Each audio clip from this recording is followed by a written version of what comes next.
ગઈકાલે અમદાવાદમાં plane crash થયું ને તેમાં એક વ્યક્તિ સિવાય બધા જ લોકો, બધા જ મુસાફરો તેમાં મૃત્યુ પામ્યા અને તેમાં ગુજરાત રાજ્યના પૂર્વ મુખ્યમંત્રી વિજય રૂપાણી પણ મુસાફરી કરી રહ્યા હતા અને કમનસીબે તેમનું પણ મૃત્યુ થયું છે. પ્રશાંતભાઈ જે ગુજરાતનું રાજકીય સફર છે એ જાણે છે, તો પ્રશાંતભાઈ, વિજય રૂપાણીની સફર કેવી રહી? એમણે જે કંઈ રાજકીય એમના જે કંઈ જીવન રહ્યું એ કેવું રહ્યું? કિરણ, વિજય રૂપાણી હવે આપણી વચ્ચે નથી. આપણે પહેલાં નવજીવન ન્યૂઝ તરફથી વિજય રૂપાણી સહિત જે 241 પ્રવાસીઓના મૃત્યુ થયા છે, જે મેડિકલ હોસ્પિટલમાં પણ જે મેડિકલ સ્ટુડન્ટના મૃત્યુ થયા છે, કેટલાક સામાન્ય નાગરિકોના પણ મૃત્યુ થયા છે, એ બધાને આપણે શ્રદ્ધાંજલિ પાઠવીએ છીએ નવજીવન ન્યૂઝ તરફથી. પણ વાત કરવી છે વિજય રૂપાણીની. ગુજરાતના પૂર્વ મુખ્યમંત્રી, 2 વખત મુખ્યમંત્રી રહી ચૂક્યા છે. માણસ મોટો થઈ જાય એટલે એની પાછળનો એનો સંઘર્ષ કે એની મહેનત તરફ બહુ ઓછા લોકોનું ધ્યાન જતું હોય છે. માણસ સફળ હોય ત્યારે એની સફળતાની જ ચર્ચા થતી હોય છે. પણ વિજયભાઈ માટે આખી વાત જો કરીએ તો વિજયભાઈનો જન્મ 1956માં થયો હતો અને તેમના પિતા ત્યારે બર્મામાં કામ કરતા હતા. એમનો વેપાર ત્યાં હતો, પણ પછી બર્માની સ્થિતિ બગડે છે એટલે તેઓ રાજકોટ આવે છે અને ત્યારથી પછી વિજય રૂપાણીની જે સફર છે રાજકોટથી શરૂ થાય છે. વિજય રૂપાણીનું શિક્ષણ છે, એમનો કોલેજનો અભ્યાસ છે, એ બધો જ રાજકોટમાં થયો. તેમણે ગ્રેજ્યુએશન પૂરું કર્યા પછી LLBનો અભ્યાસ પણ રાજકોટમાં કર્યો. પણ તેમનો ઝુકાવ પહેલેથી રાષ્ટ્રીય સ્વયંસેવક સંઘ સાથે રહ્યો હતો અને જ્યારે તેઓ વિદ્યાર્થી અવસ્થામાં હતા ત્યારે તેઓ અખિલ ભારતીય વિદ્યાર્થી પરિષદ, જે ભારતીય જનતા પાર્ટીની વિદ્યાર્થી પાંખ છે, તેમાં સક્રિય રીતે કામ કરતા હતા. અને જ્યારે તેમણે કોલેજનો અભ્યાસ પૂર્ણ કર્યો પછી અખિલ ભારતીય વિદ્યાર્થી પરિષદના વિસ્તારક તરીકે તેમને અમદાવાદ મૂકવામાં આવ્યા હતા અને અમદાવાદમાં તેઓ અખિલ ભારતીય વિદ્યાર્થી પરિષદને કેવી રીતના બળવાન બનાવી શકાય, વિદ્યાર્થીઓ સુધી ભારતીય જનતા પાર્ટીની, જનસંઘની કે સંઘની વાત, હિન્દુત્વની વાત કેવી રીતના લઈ જઈ શકાય, તે માટે તેઓ કામ કરતા હતા. આ કાળ જે તેમના માટેનો છે વિસ્તારક તરીકે, એ બહુ મહત્ત્વનો સાબિત એમની વ્યક્તિગત જિંદગીમાં થયો. આમ તો તેઓ વિદ્યાર્થી પરિષદમાં વિદ્યાર્થીઓને તૈયાર કરવાનું કામ કરતા હતા, પણ આ દરમિયાન તેમનો પરિચય અખિલ ભારતીય વિદ્યાર્થી પરિષદના અમદાવાદના કાર્યકર અને નેતા સાથે થાય છે, જેનું નામ ત્યારે એમનું નામ હતું અંજલિ બક્ષી.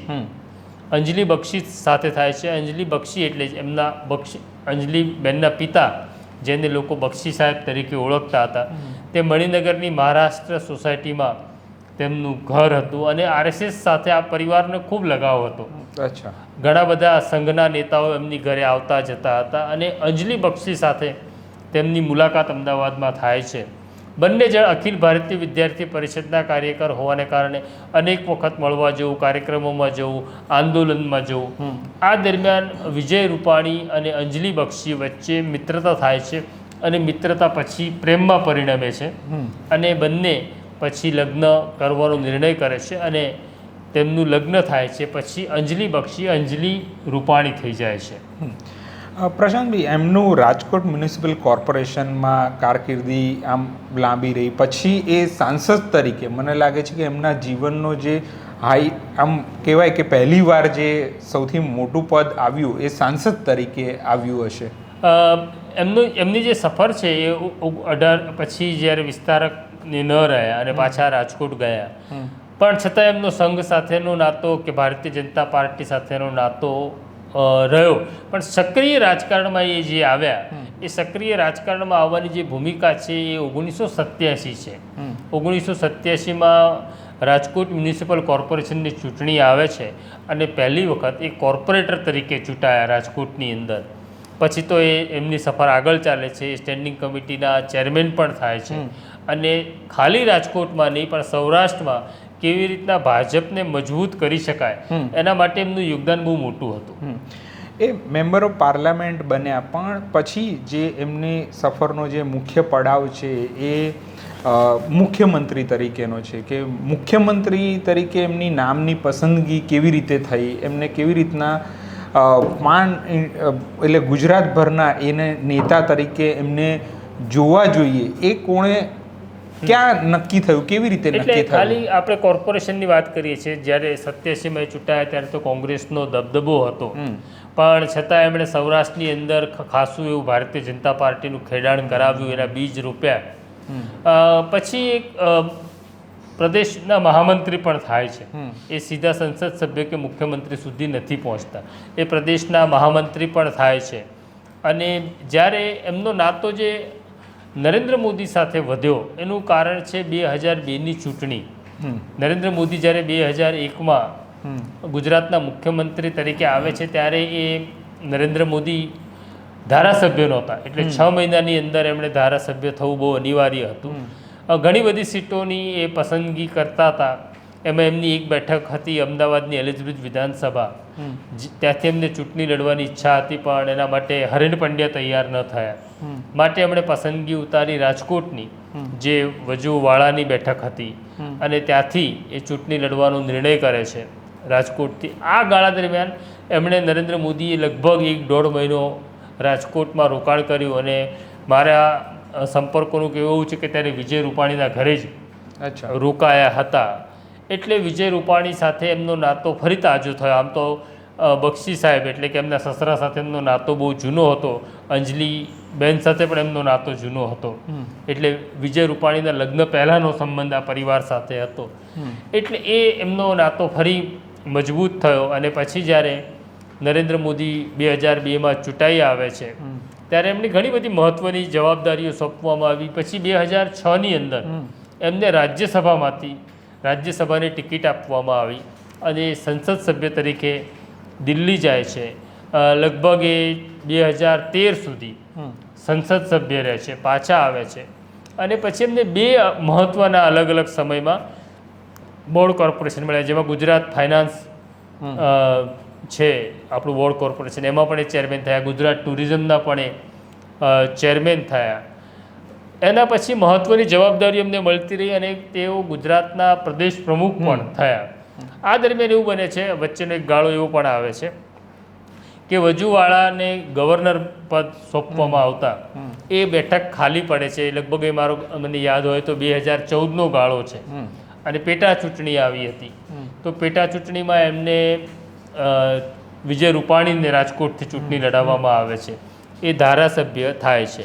આ દરમિયાન એવું પણ થાય છે કે નરેન્દ્ર મોદી 2014માં વડાપ્રધાન થાય છે, એટલે મુખ્યમંત્રીનું પદ ખાલી પડે છે. એટલે આનંદીબેન પટેલને મુખ્યમંત્રીનું પદ સોંપવામાં આવ્યું.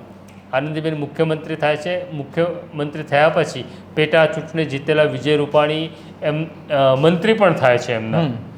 આ દરમિયાન મંત્રી થયા પછી એમને ભારતીય જનતા પાર્ટીમાં પ્રમુખ તરીકેનું પદ પણ સોંપવામાં આવ્યું. આનંદીબેનનો જે સમયગાળો છે એ 2014થી લઈને 2016 સુધી એમનો ગાળો રહ્યો મુખ્યમંત્રીનો, 2 વર્ષ. આ દરમિયાન ઘણા બધા પ્રશ્નો નિર્માણ થયા હતા આનંદીબેનને લઈને. એટલે ભાજપ હાઈકમાન્ડે એવું નક્કી કર્યું કે હવે આપણે મુખ્યમંત્રી બદલવા છે, તો મુખ્યમંત્રી કોણ એની પસંદગી ચાલી, નિરીક્ષકો આવ્યા. ત્યારે લગભગ એ વખતે કિરણ નક્કી હતું કે નીતિન પટેલ મુખ્યમંત્રી થાય છે. નીતિન પટેલના કાર્યકર સમર્થકોએ તો પેંડા પણ મંગાવી લીધા હતા. નીતિનભાઈએ પેંડા પણ મને એવું લાગે છે ત્યાં કોઈક એવી ઘટના ઘટે છે અને આખી ઘટનામાં અમિત શાહની એન્ટ્રી થાય છે. અને અમિત શાહ નિર્ણય કરે છે કે નીતિનભાઈ નહીં પણ વિજય રૂપાણી, એટલે મને એવું લાગે છે કે વિજય રૂપાણીને પણ એ નહીં ખબર હોય કે એમને મુખ્યમંત્રી તરીકે પસંદ કરવામાં આવશે. અને 2016માં એ મુખ્યમંત્રી થાય છે અને તરત જ ચૂંટણી આવતી હતી 2017ની. 2017ની ચૂંટણી એ લડે છે. સ્થિતિ નાજુક થોડીક એટલા માટે પણ હતી કે 2017ની અંદર પાટીદાર અનામત આંદોલન ચાલી રહ્યું હતું, પાટીદારો નારાજ હતા. વિજય રૂપાણીના નેતૃત્વમાં ચૂંટણી લડાય છે, સત્તા તો મળે છે પણ બહુ પાતળી બહુમતી મળે છે. એટલે લગભગ 99 બેઠક ત્યારે ભારતીય જનતા પાર્ટીને મળી હતી. 17ની ચૂંટણી પછી એટલે બીજી વખત સોગંદ લે છે 17થી લઈને પછી કોરોનાનો કાળ શરૂ થાય છે અને કોરોનાના કાળ દરમિયાન એક એવી છાપ ઊભી થઈ કે સરકાર તરીકે દેખાવ કરવામાં એ સફળ નથી રહેતા. એટલે 2021ની અંદર હાઈકમાન્ડ એવું નક્કી કરે છે કે આખી સરકાર બદલી નાખવી છે. એટલે વિજય રૂપાણી સહિત તમામ મંત્રીઓના રાજીનામા લેવામાં આવે છે. એટલે આ વિજય રૂપાણીનો મુખ્યમંત્રી તરીકેનો કાળ જોઈએ તો 2 વખત છે, 16થી 17 અને 17થી 21. આમ 2 વખત એ મુખ્યમંત્રી પણ રહ્યા.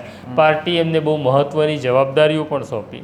પણ એક સૂચક બાબત એમના જીવનની એવી છે કે એ જ્યોતિષમાં પુષ્કળ માનતા હતા. અચ્છા. એટલે એ પણ એક લકી નંબર રાખતા હતા. એમની જે કાર હતી એમનો નંબર પણ એ 1206 એ પ્રકારની જ કાર એ પસંદ કરતા હતા. એટલે એમને એવું લાગતું હતું કે આ જે નંબર છે 1206 એટલે કે 9નો આંકડો થાય છે મારા ખ્યાલથી. 12 એટલે 3 અને 6 એટલે 9. એમને બહુ અગત્યનો આંકડો લાગતો હતો. 2021માં એ મુખ્યમંત્રી પદ એમણે છોડ્યા પછી એ રાજકોટ અને અમદાવાદ એમ બંને જગ્યાએ એમના ઘર હતા, ત્યાં રહેતા હતા. એમની દીકરી લંડન છે એટલે એમના પત્ની પહેલેથી જ અંજલિબેન ત્યાં હતા અને વિજયભાઈ પણ જવાના હતા. વિજયભાઈ 2 વખત ટિકિટ કેન્સલ કરાવી હતી. અચ્છા. થોડા દિવસે પહેલાં જવાના હતા પણ કોઈક કારણસર એમની ટિકિટ કેન્સલ થઈ અને એ 12મી તારીખે એ પ્રવાસ કરી રહ્યા હતા લંડનના પ્લેનમાં, ત્યારે આ ઘટના ઘટે છે. ત્યારે પણ જોગાનું જોગો એવો છે કે જે એમને લકી નંબર એ સમજતા હતા 1206 એમનું જે દેહાવસાન થયું છે એ પણ 12 તારીખે 06 એટલે જૂનમાં 12 જૂનના રોજ એમનું અવસાન થયું છે. તો આ એમની કિરણ સફર હતી પણ એ સફર એમની બહુ રસપ્રદ છે. નાના પાયે વિદ્યાર્થી પરિષદના કાર્યકરથી એમણે સફર શરૂ કરી. કોર્પોરેશનની ચૂંટણી લડે છે, કોર્પોરેશનમાં જીતે છે, સ્ટેન્ડિંગ કમિટી ચેરમેન થાય છે, મહામંત્રી થાય છે, પાર્ટીના પ્રમુખ થાય છે, સંસદ સભ્ય થાય છે અને મુખ્યમંત્રી હતા. અને મને હમણાં આપણે ત્યાં ફરી નામ એમનું ચર્ચામાં એટલા માટે હતું કે CR પાટીલની મુદત પૂરી થઈ છે, એક નવા પ્રમુખની શોધ ચાલી રહી હતી. ત્યારે એવી પણ ચર્ચા હતી કે વિજય રૂપાણીને ફરી વખત ગુજરાતનું પ્રદેશ પ્રમુખનું પદ મળે. પણ કમનસીબ ઘટના છે કે આજે વિજય રૂપાણી હવે આપણી વચ્ચે નથી. પ્રશાંતભાઈ, છેલ્લો સવાલ છે કે એ વિજય રૂપાણીનું એક ઘટના છે કે જ્યારે મુખ્યમંત્રી પદ એમણે છોડ્યું પછી એમણે પોતાની લાઇટ જે ઉપરથી એમણે જ કાઢી હતી, એટલે એ એક ઘટના સૂચક હતી કે એમણે પોતાનું પદ એ રીતે કે ભાઈ અહીંયાથી જ હું ત્યાગી દઉં છું. એટલે થોડુંક વ્યક્તિ તરીકે કશું કે એમનું જે ઇનપુટ હોય આપણે વ્યક્તિ તરીકે એમનો એક સ્વભાવ હતો કે એ એમના બહુ દુશ્મન ઓછા હતા. અને માની લો કે ગમા અણગમા તો દરેકમાં હોય, વિજય રૂપાણીના પણ ગમા અણગમા હતા. પણ છતાં એમની અંદર પેલી બદલો લેવાની ભાવના કે જે મને નથી ગમતો અથવા જેણે મને નુકસાન કર્યું છે એને હું નુકસાન કરીશ એવી બદલો લેવાની ભાવના એમનામાં ક્યારેય હતી નહીં. એટલે કોઈ વ્યક્તિ એવો ન મળે તમને કે એવું કહી શકે કે વિજય રૂપાણી મને બરબાદ કરી નાખ્યો. એવો એમનો રાજકીય દુશ્મન પણ ન કહી શકે, એવું એમનો સ્વભાવ હતો. અને તે કહ્યું એમ કે મુખ્યમંત્રી પદ છોડ્યા પછી બસ હતું અને જતું રહ્યું એ ભાવ સાથે પાછા રાજકોટ જતા રહ્યા હતા, રાજકોટ રહેતા હતા, મિત્રોને મળતા હતા, બહુ લો પ્રોફાઇલ જિંદગી જીવતા હતા. તો વિજય રૂપાણી વિશે પ્રશાંતભાઈએ વિસ્તૃત જેટલી એમને જીવન સફર એમની જાણતા હતા એ તમને દર્શકોને કહી. અમે પ્રશાંતભાઈએ અગાઉ જેમ કહ્યું એમ વિજય રૂપાણીના અવસાનને લઈને નવજીવન ન્યૂઝ એમને શ્રદ્ધાંજલિ અર્પે છે. નવજીવન ન્યૂઝ અત્યારે જે કંઈ પ્લેન ક્રેશની ઘટનાઓ છે તેને જે કંઈ અપડેટ આવતી રહેશે એ અમે તમારી સમક્ષ લાવતા રહીશું. નમસ્કાર. વૈષ્ણવજન તો તેને કહીએ જે